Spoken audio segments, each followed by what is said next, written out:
हाँ, मैंने किया। मैंने श्रद्धा को मारा, गला दबाया जब तक सांस बंद नहीं हो गई। फिर उसके 35 टुकड़े किए। 1, 2, 3 गिनता गया मैं। आरी लाया था, चाकू लाया था। बाथरूम में 18 घंटे लगातार काटा। खून वो पानी के साथ बह गया, लेकिन उसकी आंखें, वो मुझे अब भी देखती हैं। लोग पूछते हैं क्यों? प्यार करता था ना मैं उससे। हां, करता था। फिर भी मारा क्यों? क्योंकि 18 मई 2022 की रात उसने मुझे छोड़ने की बात की। कहा, बस आफताब, मैं जा रही हूं, तुम्हारे साथ नहीं रह सकती। बस उस एक लाइन ने सब खत्म कर दिया। मैंने सोचा, अगर मेरी नहीं तो किसी की नहीं। और फ्रिज, वो तो बस लाश छुपाने के लिए खरीदा था, 300 लीटर का। रोज एक टुकड़ा पॉलिथीन में डालता, रात 2 बजे मेहरोली के जंगल में फेंक आता। 18 दिन, रोज। आप सोच रहे होंगे मैं दरिंदा हूं। हां, शायद हूं, पर उस रात मैं सिर्फ एक टूटा हुआ आशिक था जो कातिल बन गया। Hello dear viewers, true crime Hindi channel पर आप सबका स्वागत है। आज की कहानी काफ़ी डिस्टर्बिंग है, सो मेक श्योर कि आप इसे अपने पेरेंट्स के गाइडेंस में देखें। And without any further ado, let's get started with today's videos. ये कहानी है श्रद्धा वॉकर की। 27 साल की लड़की, मुंबई के वसई की रहने वाली। हंसती थी तो आंखों में रोशनी आ जाती थी। सपना था बड़ी कंपनी में HR मैनेजर बनने का। पापा विकास वॉकर, माँ बचपन में ही गुजर गई थी। घर में पापा, भाई और श्रद्धा, बस। 2018 श्रद्धा की जिंदगी में आफताब अमीन पूना वाला आया। बम्बल, एक डेटिंग ऐप, वही दोनों मिले। आफताब 28 साल का, फूड ब्लॉगर, शेफ बनना चाहता था। लंबा, चुप रहने वाला, लेकिन बातें मीठी करता था। श्रद्धा को लगा यही है वो। प्यार हो गया, पर घर वालों को यह रिश्ता मंजूर नहीं था। पापा ने साफ मना कर दिया, अलग धर्म, अलग सोच। श्रद्धा ने कहा, पापा मैं बड़ी हो गई हूं, अपनी जिंदगी खुद चुनूंगी। 2019 में श्रद्धा ने घर छोड़ दिया, बैग उठाया और आफताब के साथ वसई में लाइव इन में रहने लगी। दोस्तों को बताया, मैं खुश हूं, आफताब मेरा ख्याल रखता है। शुरू में सब ठीक था, पर धीरे धीरे दरार आने लगी। श्रद्धा की फ्रेंड रजनी, उसने पुलिस को बाद में बताया, श्रद्धा 2020 में मेरे पास रोती हुई आई थी। पीठ पर नीले निशान थे। आफताब ने उसे बहुत मारा था, गला दबाने की कोशिश की थी। मैं उसको हॉस्पिटल ले गई, पर श्रद्धा ने केस नहीं किया। कहा वो सुधर जाएगा, प्यार करता है मुझसे। मुंबई के तुलिंज पुलिस स्टेशन में 23 नवंबर 2020 की एक शिकायत अब भी रखी है। श्रद्धा ने लिखा था, आफताब मुझे मारता है, गला दबाता है, कहता है टुकड़े करके फेंक दूंगा। मुझे डर लगता है कि वो मुझे जान से मार देगा। पर फिर 2 दिन बाद श्रद्धा ने शिकायत वापस ले ली। क्यों? क्योंकि आफताब ने माफी मांग ली। रोने लगा, कस्में खाईं, और श्रद्धा फिर पिघल गई। 2022 दोनों ने मुंबई छोड़ने का फैसला किया। नई जगह, नई शुरुआत, आफताब ने कहा। मई 2022 में दिल्ली आ गए। छत्तरपुर पहाड़ी, मेहरोली, एक छोटा सा किराए का फ्लैट, ग्राउंड फ्लोर, गली नंबर 1। मकान मालिक को बताया, हम हस्बैंड वाइफ है, किराया 9,000 रुपये महीना। यहीं इस घर में 18 मई 2022 की रात सब खत्म हो गया। 18 मई 2022 सुबह से दोनों में झगड़ा हो रहा था। बात छोटी थी। श्रद्धा मुंबई वापस जाना चाहती थी, घर की याद आ रही थी। कहा, आफताब मैं थक गई हूं, रोज का झगड़ा, रोज की मारपीट, मैं जा रही हूं, अपने पापा के पास। आफताब को यह बर्दाश्त नहीं हुआ। उसके अंदर कुछ टूट गया या कुछ जाग गया। रात के 8 बजे झगड़ा बढ़ गया। चीख पुकार। पड़ोसियों ने बाद में बताया, रोज आवाज आती थी, उस दिन भी आई।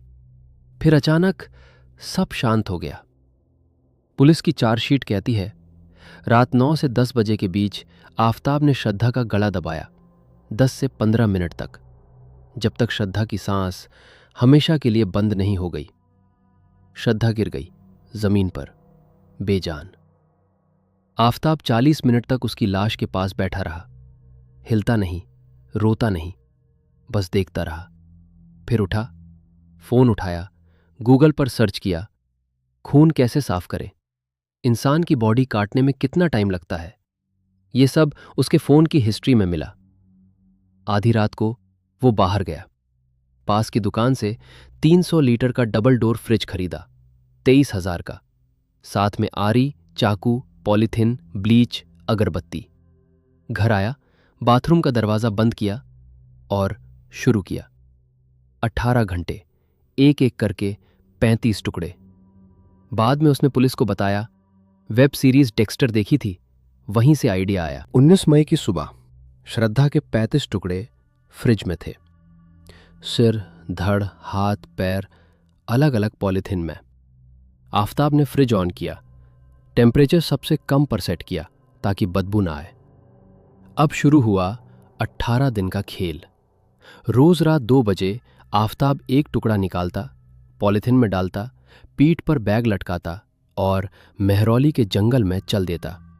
2 किलोमीटर दूर वहीं झाड़ियों में नाले के पास फेंक देता। कुत्ता आ जाए, चील कौवे खा जाए, हड्डियां गल जाए, कोई पहचान ना पाए। दिन में घर की सफाई करता, ब्लीच से बाथरूम धोता, अगरबत्ती जलाता ताकि खून की स्मेल छुप जाए। मकान मालिक को बोलता, श्रद्धा मुंबई गई है, तबीयत ठीक नहीं। इंस्टाग्राम चलाता, फूड ब्लॉग लिखता, जैसे कुछ हुआ ही ना हो। श्रद्धा के दोस्तों को शक हुआ। फोन बंद, इंस्टाग्राम बंद। व्हाट्सएप पर लास्ट सीन 22 मई। फ्रेंड लक्ष्मण ने पापा विकास वॉकर को फोन किया, अंकल श्रद्धा से बात नहीं हो रही, 2 महीने हो गए। पापा का दिल बैठ गया। उन्होंने आफताब को कॉल किया। आफताब बोला, अंकल श्रद्धा मुझे छोड़कर चली गई, मई में ही। बोल रही थी मुझे अकेला छोड़ दो। पापा को यकीन नहीं हुआ, क्योंकि श्रद्धा बिना बताए कभी नहीं जाती। सितंबर 2022, विकास वॉकर मुंबई से दिल्ली आए। मानिकपुर पुलिस स्टेशन से होते हुए मेहरौली पुलिस स्टेशन पहुंचे। 8 अक्टूबर 2022, श्रद्धा की गुमशुदगी की रिपोर्ट लिखवाई। पुलिस आफताब के फ्लैट पर गई। दरवाज़ा खोला, आफताब सामने। सवाल पूछे तो हर बार अलग जवाब। कभी वो गोवा चली गई, कभी मुंबई में है। पुलिस को शक हुआ, सीसीटीवी खंगाले। 18 मई के बाद श्रद्धा एक बार भी फ्लैट से बाहर निकलती नहीं दिखी, पर आफताब रोज रात 2 बजे बैग लेकर जंगल की तरफ जाता दिखा। 10 नवंबर 2022, पुलिस ने आफताब को हिरासत में लिया। सख्ती से पूछा तो टूट गया। और फिर वो कन्फेशन। बाथरूम में काटा, फ्रिज में रखा, जंगल में फेंका। पुलिस उसको लेकर मेहरौली के जंगल गई। आफताब ने उंगली से दिखाया, यहां, यहां और यहां। हड्डियां मिली, 13 टुकड़े। कुछ जानवर खा गए थे। जॉ बोन मिला, बाल मिले, डीएनए टेस्ट हुआ, फॉरेंसिक रिपोर्ट आई। हड्डियां श्रद्धा वॉकर की हैं, पिता विकास वॉकर से 99.9% मैच। फ्रिज से खून के निशान मिले, डीएनए मैच। आरी, चाकू फ्लैट से बरामद। 12 नवंबर 2022, आफताब गिरफ्तार। चार्जशीट 24 जनवरी 2023, 6,600 पन्ने की, 100 गवाह। इल्जाम IPC 302 मर्डर, IPC 201 सबूत मिटाना। कोर्ट में आफताब ने कहा, गुस्से में हो गया, आई डिडंट प्लान इट। पर पुलिस ने उसका गूगल सर्च निकाला। मर्डर से पहले बॉडी काटने का तरीका, खून साफ करने का केमिकल, मर्डर के बाद इंसान के टुकड़े कितने दिन में गलते हैं, ये प्लान्ड था। साइकोलॉजिस्ट ने बताया आफताब में एंटी सोशल पर्सनालिटी के लक्षण थे। कंट्रोल चाहिए था, श्रद्धा को खोने का डर। जब वो जा रही थी तो उसने उसको हमेशा के लिए रोक लिया, कत्ल करके। एक और बात जिसने सबको हिला दिया, मर्डर के बाद आफताब डेटिंग ऐप पर वापस आ गया। एक और लड़की। साइकोलॉजिस्ट उसको फ्लैट पर बुलाया। जब वो लड़की फ्लैट में थी, श्रद्धा के टुकड़े फ्रिज में ही थे। उस लड़की को कुछ पता नहीं चला। आफताब ने बाद में कहा, मुझे लगा जिंदगी आगे बढ़ानी चाहिए। विकास वॉकर आज भी कोर्ट की हर तारीख पर जाते हैं। कहते हैं, मेरी बेटी वापस नहीं आएगी, पर मैं चाहता हूं आफताब को फांसी हो, ताकि कोई और श्रद्धा ऐसे ना मरे।